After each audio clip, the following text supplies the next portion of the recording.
everybody, and welcome to another episode of The Happiness Discipline. I'm your host, Sean Greenspan, and I'm so excited today to have Hilda Labrada Gore, otherwise known as Holistic Hilda, with us today. That hat is actually why me and Hilda are friends, because I saw her at a party at one of our mutual friends' house, and I just told her I loved the hat, and we struck up a beautiful conversation and now a friendship. We found out we're both from the Maryland area. Or the DC area. We have a love for exploring the indigenous cultures and seeing what old wisdom we could pull out and, bring to the world. Hilda is the host of the Weston A. Price Foundation podcast. And it is, if you haven't, absolutely go check that out. It's a beautiful blend. I've only listened to 2 episodes since we met a few months ago, but it's a beautiful blend of storytelling, which helps me pay attention, and education. So thank you for all the work that you do with that. And Hilda, coming off of a trip to Costa Rica, I'm just so excited to talk to you about happiness and Pura Vida. Yes. Oh my gosh. Sean, thank you so much for having me on. First and foremost, it is a joy to connect with like-minded folks. And I just love your spirit. And I love that your podcast is about happiness because it is related to health. Often overlooked, however. I'll never forget when I interviewed Tommy John on the Wise Traditions podcast, and he said, better a happy donut than a sad salad. And I was like, what is he talking about? But he means our attitude can make a difference even in how the nutrients are assimilated into our body and incorporated. So our state of mind or heart really matters when it comes to wellness. Our state of heart. I like that. I believe there's been studies around that, about that people, like they gave people like a milkshake and kind of told them it was like a health smoothie with whey protein and yogurt. And you saw people like lose weight or lose fat and build muscle. And I know for a fact that, no matter what you eat, if you're stressed out behind a laptop, it's not nutritious, and food's just one element of it. I think there is something to enjoying it and being happy around it. And I want to ask you how you discern if something, makes you happy, because the way I like to think of it is, let's take like the donut salad combo where, a donut might taste good, but you probably don't feel great after, and the salad may be the opposite. So how do you look at something and its effect on your happiness? I really espouse the Pura Vida philosophy that I just experienced down in Costa Rica. The first thing that helps happiness kind of land in our lives, I think, because it's not something you can manufacture on your own, it has to do with gratitude. So in Costa Rica, they use Pura Vida as a greeting. They use it as a you're welcome. They use it as a thank you. Like they'll just be like, hey, Pura Vida. And I'm like, oh my gosh, this is awesome. It's like aloha in Hawaii. It's one phrase or word that means so much. And so I do my best, Sean, to receive all that I'm given, whether it's food or a connection or what have you, as with a thank you heart. And what does that do? If, let's just get real, there's a negative email or comment made at me, I try to bring a thank you spirit. Like, what am I supposed to learn here? This was hard. This was hurtful. I'm not going to bypass that, but I'm going to have an open heart and a kind of a open palm attitude to receive what I'm supposed to get from it. And they do say that the more grateful you are, the more things appear that you have to be grateful for. And I really have to say, this is true in my own life. I want to touch on 2 things there. I want to touch on how it's true. And cause I think that's something that a lot of people miss is, pattern recognition, right? When it's like you're grateful for something, and then you kind of see that gratitude. So I guess let's jump into that. How do you know that the gratitude comes first and then the things to be grateful for come after? Oh gosh. Well, let me be clear. I'm not saying it in a kind of a pie in the sky, Santa Claus kind of way. Like if you believe, then the stocking will be filled. It's more like, it's like the law of attraction. And I have to admit, I never read those books that were like popular back 10 or 15 years ago. The Secret. Yes, The Secret. I never read that. But I get the idea because it has played out in my own life. So I guess the best thing I can think of too, going back to Tommy John, who was just one of my favorite interviews of all time. I think I called that podcast You Heal You. He said that as a Navy SEAL, they only are responsible for the 6-foot perimeter around them, themselves and everything around them. So when they move forward on a mission, if I'm here, I'm not trying to see what Sean Greenspan is doing over here. And, I could get distracted if I'm trying to make sure everybody's okay. I'm making sure I'm okay and the space around me is okay. So when it comes to life, if I have that attitude of taking my health, but even my perspective into my own hands, then things do play out appropriately. And even if they're hard, even if I stumble, let's say we're on a mission together, which we kind of are, right? We want to help everybody live their happiest and healthiest life. But we hit a roadblock of some kind. I mean, I could get down and dejected and I can have that feeling. That's okay. But what if I'm like, okay, that means I'm not supposed to go in that direction. I'm going to trust that there is another direction in which I'm supposed to go. I'm trying to think if I can give you a concrete example too. I mean, just in everybody's life, we have all these setbacks, right? And these challenges. But the thread that I see is that even the hurdles can become jumping points or springboards for what's next. I guess I'll start with my own story, that I was born with a birth defect. And I might have told you this already, but not everybody knows. Basically, before I was born, my mom got exposed to the German measles, and the doctors told her, your baby is going to be born with a serious birth defect. You shouldn't even have this baby, actually. They'll be deaf or dumb or unable to see, so don't have the baby. Well, my mom's like, oh no, I'm having this baby. And so just think about that determination and kind of positive outlook, hopeful for the best, aware of what could possibly go wrong, but hoping for the best. Again, that mindset or that heart set is helpful. So then I'm born and there's nothing apparent to the naked eye, but the doctors listened to my heart, and over time they detected a heart murmur. Within a couple of months, they noticed that I had a hole in my heart between the lower 2 ventricles about the size of a dime. Then, Sean, I spent so much time as a kid in and out of the hospital because they monitored me for years. They were like, is the hole getting bigger? When do we need to jump in and intervene with surgery? I had catheterizations, x-rays galore, all these things. So when I was 9 years old, they performed open heart surgery on me. I was scared. Wow. I mean, I was a little kid. I didn't know what to expect. I had my first enema the night before, which was not an experience I would ever recommend to anyone, from a nurse that I didn't know. It was horrible, horrible.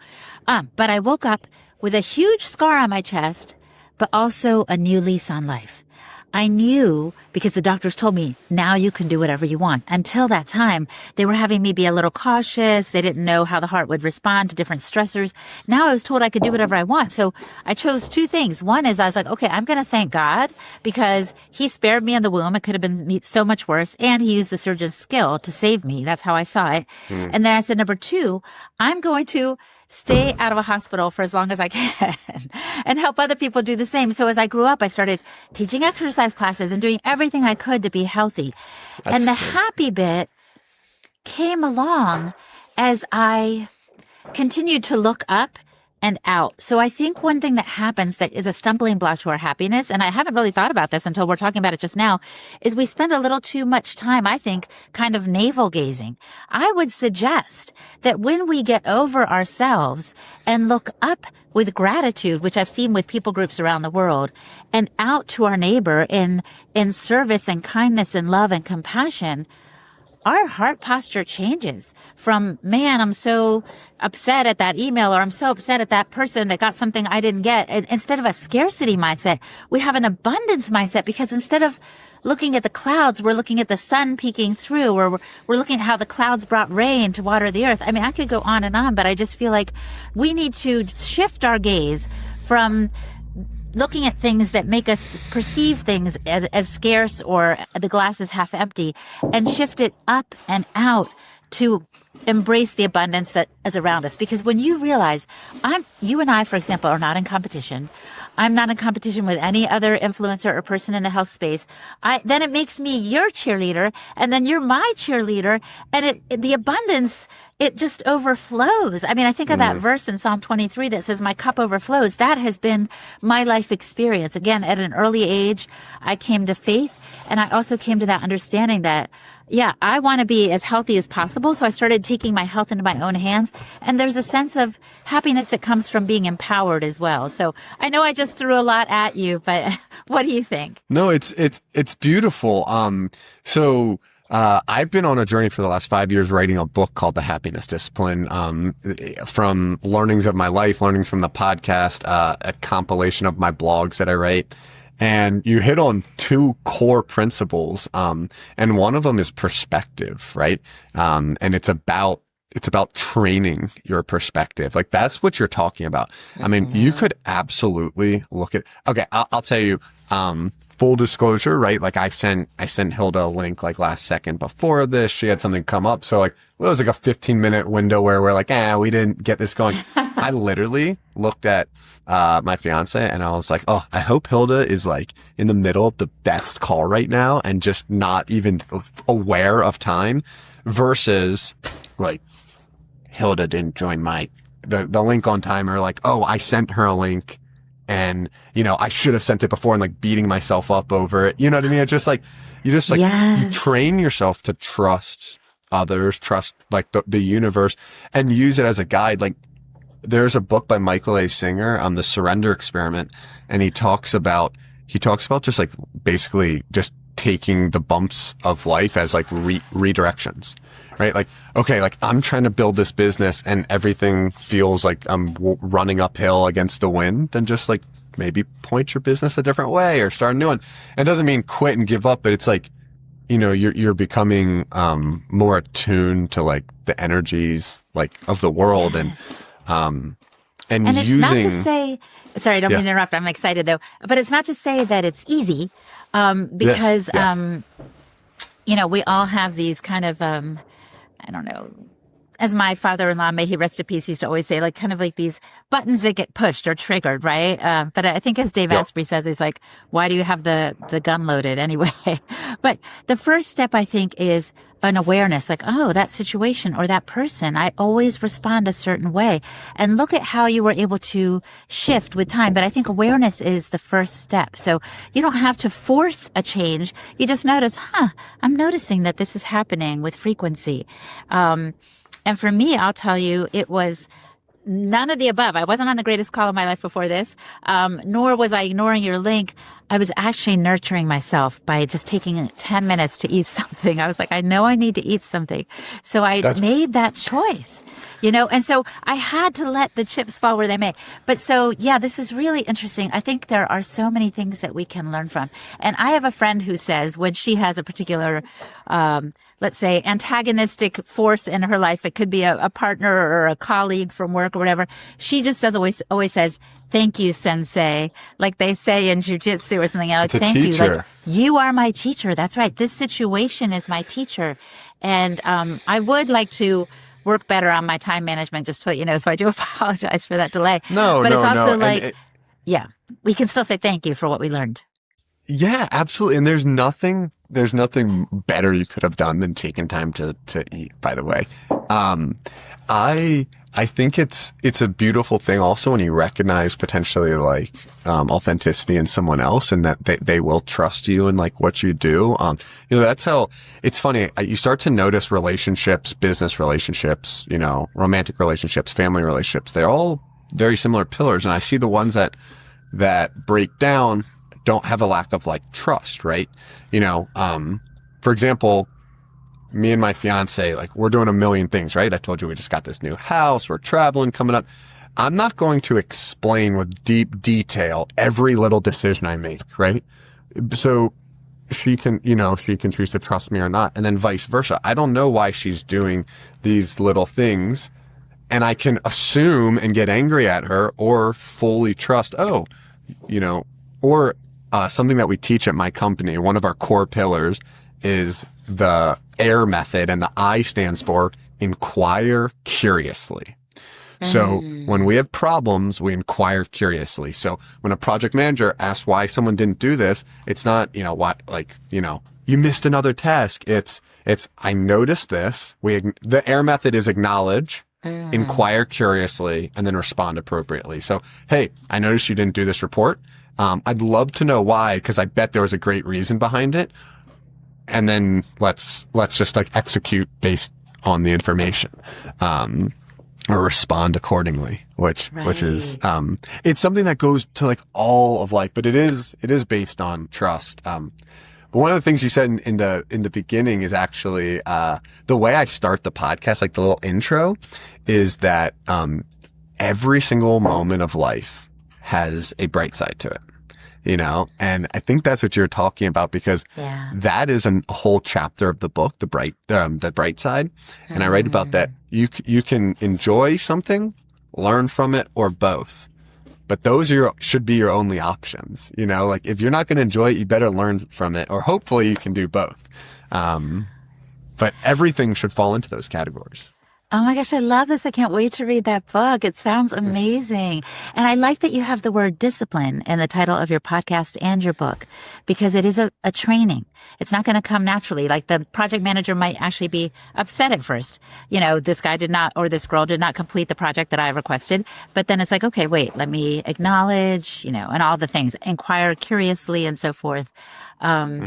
Yeah, it really does take time. And what I love about some of the cultures I've visited is that they cultivate these habits together. So I had the privilege of going to Ecuador during the Inti Raymi festival, which is a celebration of the sun. But also I likened it to a Thanksgiving, because it was like a corporate Thanksgiving, because every year around the summer solstice, these Quechua people have this tradition of dancing in the streets. There's a day when the men dance, there's a day when the women and children dance, and there's a huge table in the community. I got to be a part of this. I couldn't believe it. A huge table in the middle of the community where we would share. Everyone brought like avocados and guinea pig and the traditional foods, and we were sharing and eating and laughing, and that gratitude is part and parcel of their culture. But if you look at the American culture, we have it one day a year.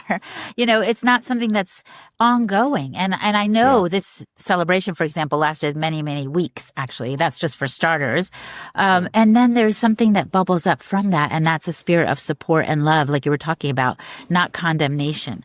I remember I went in 2021, and they told me that in 2020, a lot of their community members got sick with COVID. And I was like, well, what did you do? And the women said, we gathered about 20 medicinal plants and herbs, and we took them to every household affected. And they said, no one was hospitalized and no one died. And I was like, I want to see a list. I was like, please get me that list of medicinal plants and herbs. I was extremely curious. But then is that I never on got Amazon? it. Yeah, I'm like, where is it? Where is it? I never got it. And then I realized, oh my goodness. Yes, the medicinal plants and herbs were certainly powerful, but more powerful still was the context in which they were given, which was the context of love and support. I was like, wow, that's what healed those people. Isn't that remarkable? It is. As a tangent that I don't want to go down a rabbit hole of is, I think I think the energy behind things is more important than the material act itself. I think the energy behind cooking a meal, I think the energy behind exercising, I think the energy behind healthcare,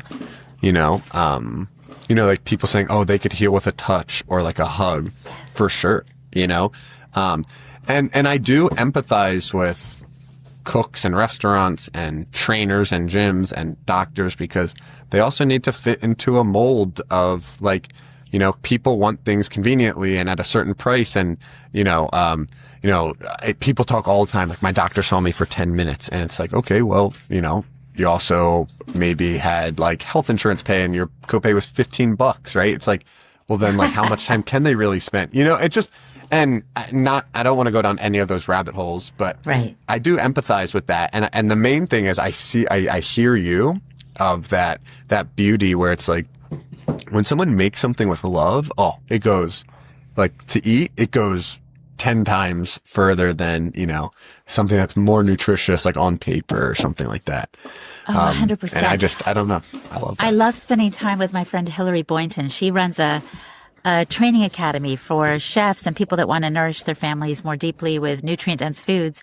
And I always jokingly say to her, but it's true, you put vitamin L in everything you make. She makes lunches for kids at a private school out in the Topanga Valley out in California. And those kids are so well-nourished, more well-nourished than any 5-star restaurant. It's profound. It is really profound.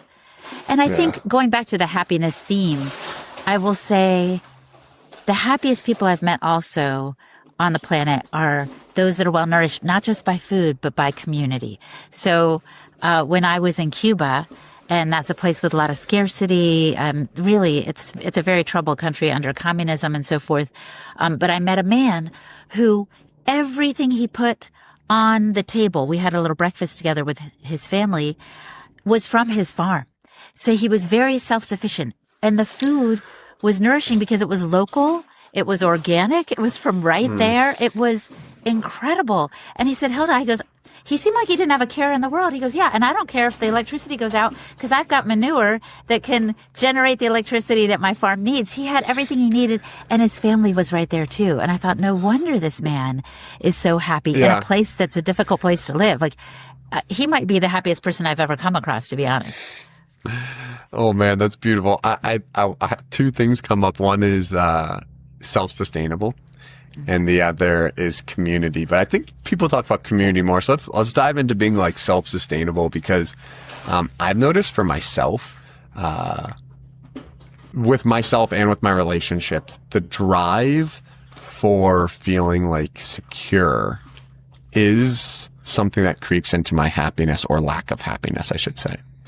And it is all financial, and then basics, home and food, and then health, right?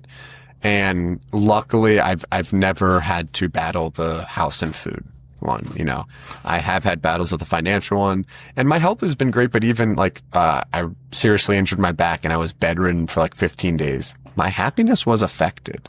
And it's it does come down to those almost like the Maslow hierarchy. It's funny.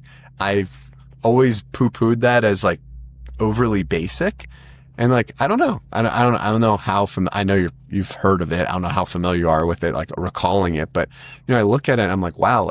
When I know in my heart, I have my health, I have a house, I have the food that I need, with an asterisk there, right? It's not McDonald's. It's healthy.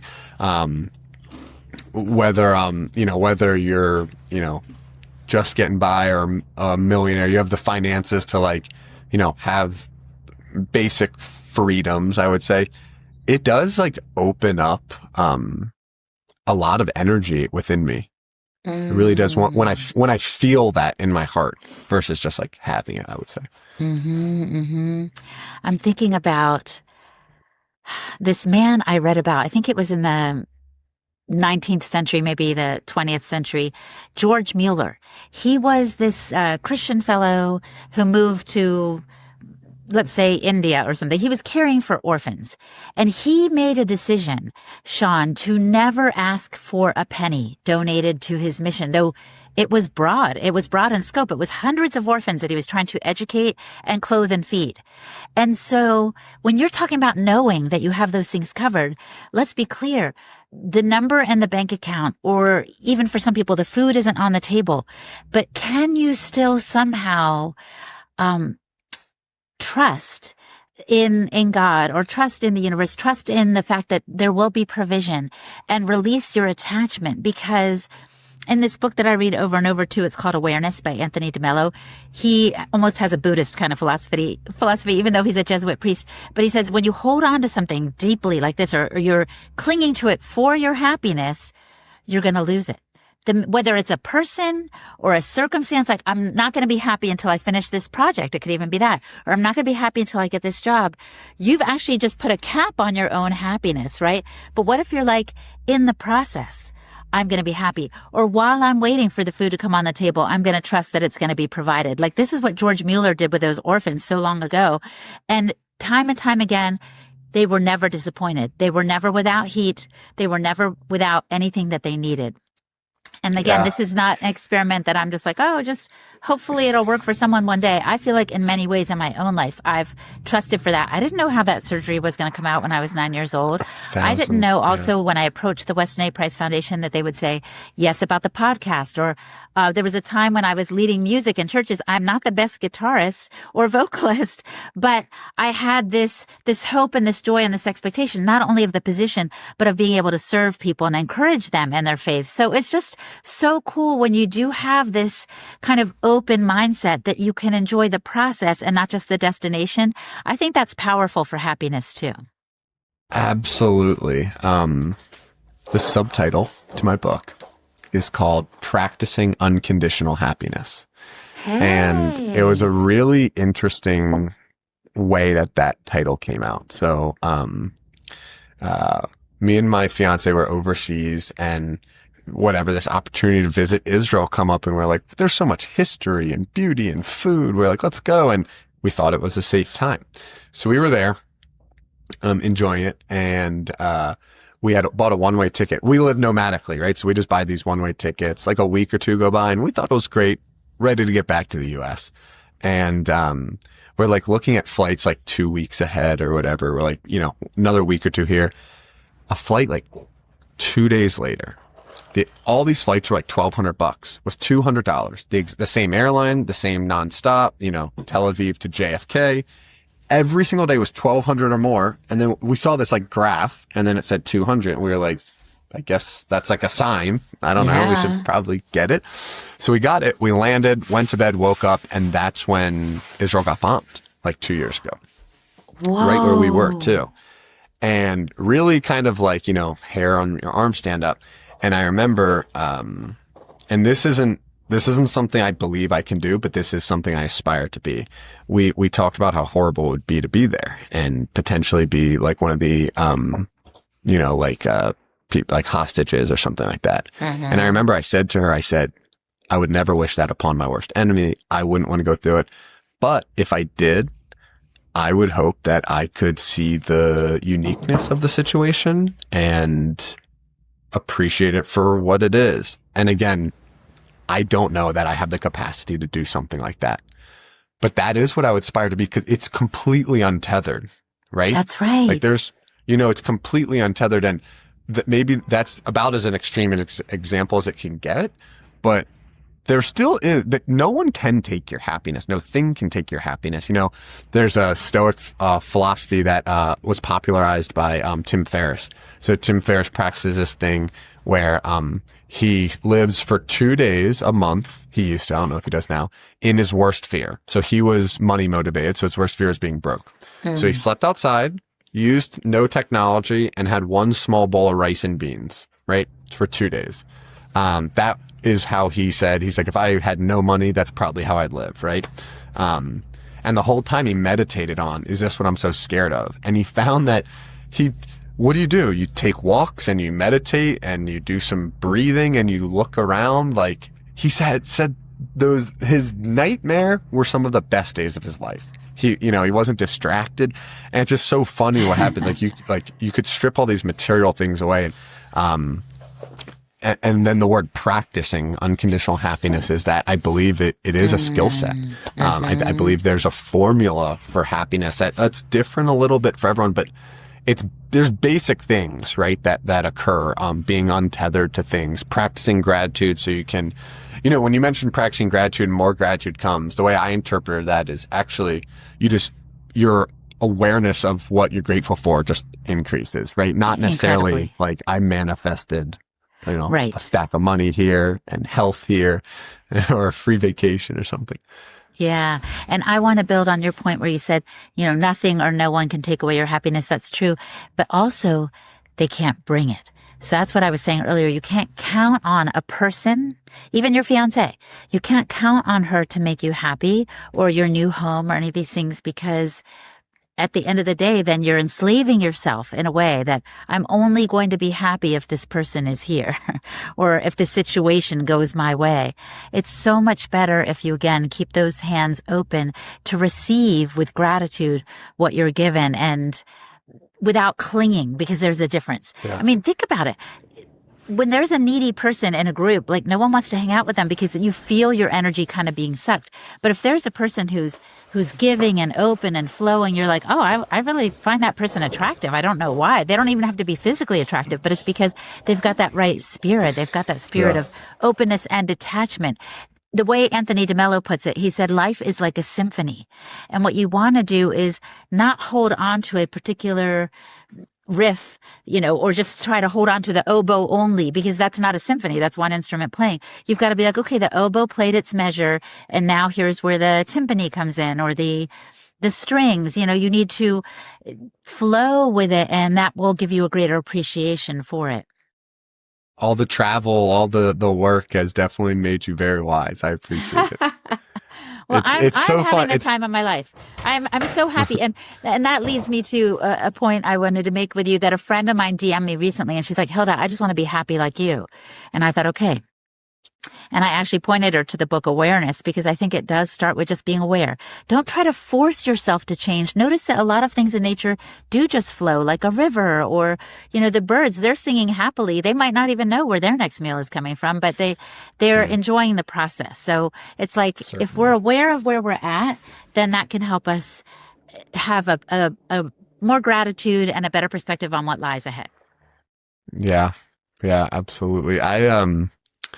We didn't even get into all your travels, but that'll have to be episode number 2, because I'm taking a note from your book. We live nomadically, so we're doing 2 months in South America to explore some Incan culture, and then we're doing 30 days in the Himalayas with a Nepalese gentleman, and we're going to be staying in tea houses and monasteries. So, wow. I want to learn how you navigate that travel to be respectful, but also curious. So that'll be something that we'll have to chat about, maybe offline. We will. But I think that's exactly right. It's curious with respect. So I kind of got going on all this because Dr. Price was this dentist researcher from 100 years ago. And when he traveled the world, he always asked permission of the communities before he came in to learn from them about their health ways. And that's how I approach it, for sure. Amazing. I have one last question for you. You're a very happy person. I say that from my experience with you. Your friend validated that. You seem and feel happy, but you also appreciated the word discipline in there. So I don't think you know this about me, but part of the reason I think I'm happy is I've cultivated extreme discipline from ultra marathons, running a business, things like that. What are you going to work on in 2026 around increasing your happiness?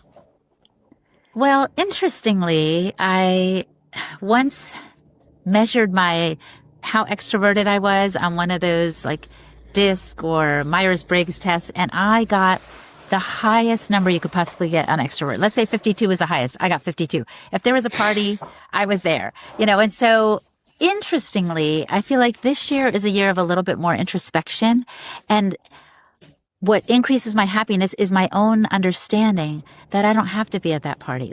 Even though I love people, there is a time for being home, for reading, for snuggling up, for having time and space to think critically and meditate and pray. So I think this is going to be a year of pura vida in surprising ways for me. That is my hope, and that's where I'm leaning. That's beautiful. Just set up the environment for it, and everything else will follow. I love it. Yeah. Well, Hilda, thank you so much for sharing your time with me, sharing your smiles with me, your stories. I appreciate it very much, and I'm looking forward to the next one. Sean, thanks for having me. It was a pleasure.